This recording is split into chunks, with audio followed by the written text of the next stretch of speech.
Hello friends, today we will discuss about electrolyte imbalance. This is very important topic.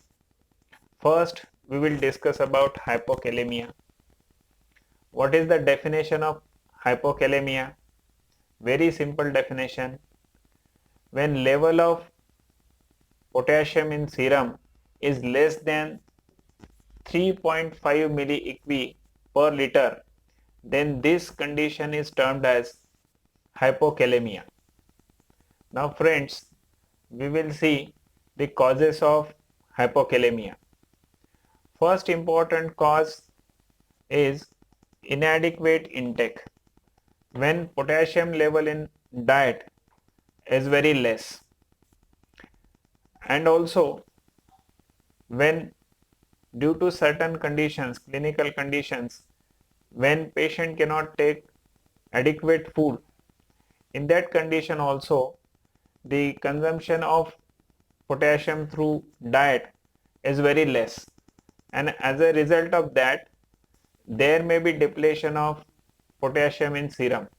So inadequate intake is important cause, say like in case of starvation or in case of comatose patients when intake of food is very less. Second important cause is GIT loss.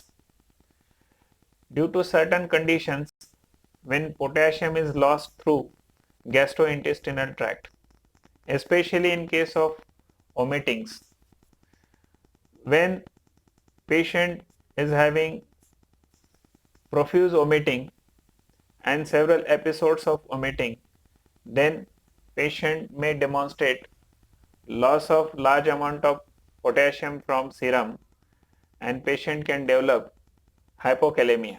Similarly, in case of nasogastric aspiration, as a part of therapeutic tool or as a part of diagnostic procedures, when nasogastric aspiration is done, then patient can demonstrate depletion of potassium. Similarly, in case of pyloric stenosis, diarrhea, especially in case of diarrhea, large amount of water is lost from gastrointestinal tract, and with that water potassium is also lost. Then in case of purgative abuse, when large quantity of purgative drug is given to patient, then patient can have large amount of stools and patient can lose water and electrolytes through stools. Similarly, in case of fistulae, whenever there are multiple fistulae due to any reason, then continuous oozing takes place from fistulae, and as a result of that the patient can have hypokalemia. The third important cause is renal loss. Here in case of renal loss, alkalosis, metabolic alkalosis or respiratory alkalosis can lead to hypokalemia. Then excess use of corticosteroids.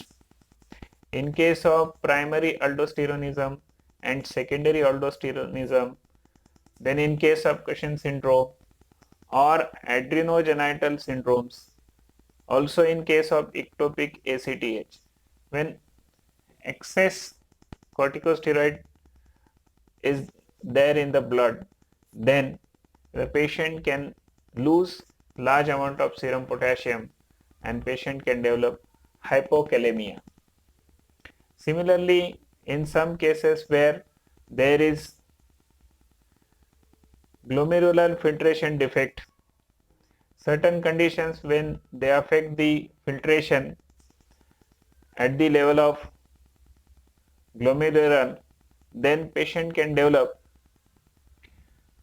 hypokalemia.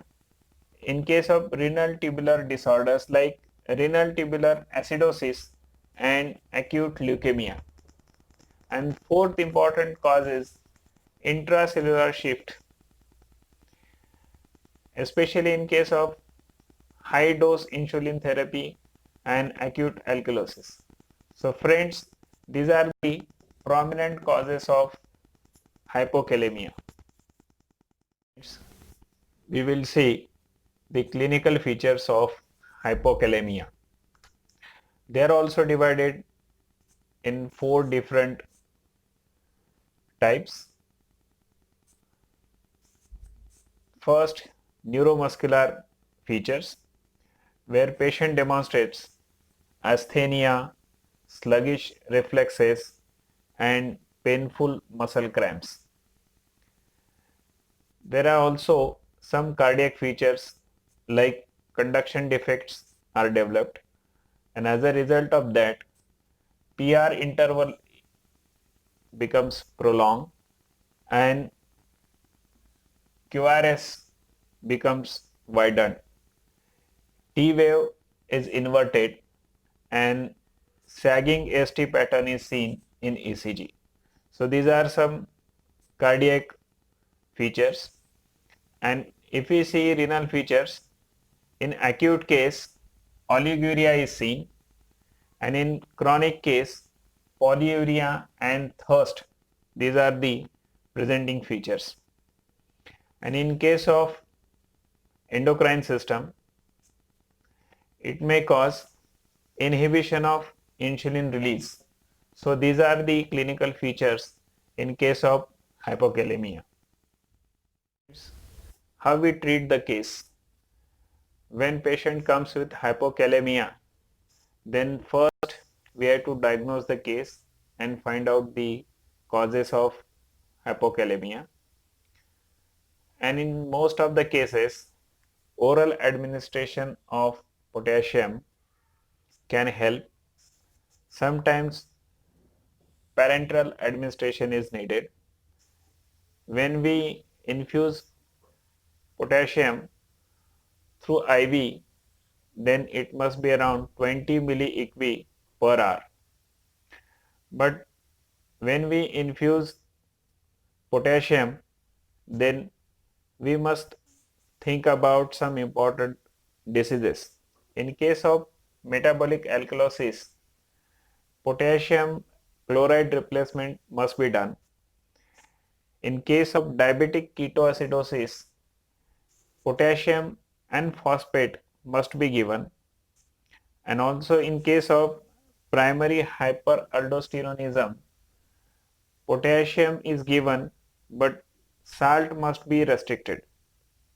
And when we infuse potassium, then caution must be taken. What is that? The repeated estimation of serum potassium must be done and ECG must be done repeatedly. So this is the treatment of hypokalemia. Friends, if you like this video, then share it with your friends and subscribe the channel. Thank you.